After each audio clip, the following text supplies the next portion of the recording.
At sus mga kaasoy, ngayong araw pala ay napakasaya ko. Kasi pagising ko sa umaga, hinahanap ko ang aking cellphone. At doon, nakita ko ng cellphone ko.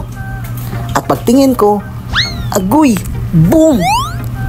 Nagka 100 subscriber na pala ako sa aking YouTube channel. Ito pala ang bago kong channel, mga kaasoy. Kasi yung dati kong channel is na-demonetize dahil sa reuse content.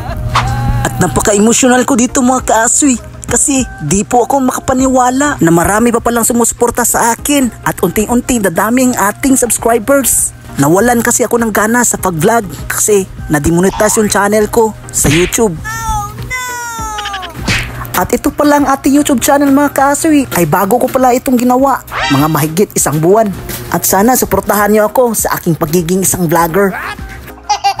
At payo ko pala sa mga nagsisimula bilang isang vlogger, huwag kayo mag-upload ng video na hindi galing sa inyo kasi ma-reuse content po kayo dyan. At sana hindi kayo magaya ko na na-reuse content dahil sa kaka-upload ng video na ninakaw ko.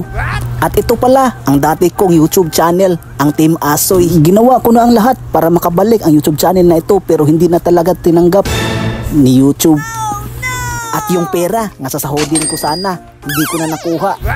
Kaya gumawa ko ng bagong YouTube channel. At sana suportahan nyo ako mga kaasoy ha. At hanggang dito lang ating video mga kaasoy. See you next video. Babush! Gisang. Yes, okay.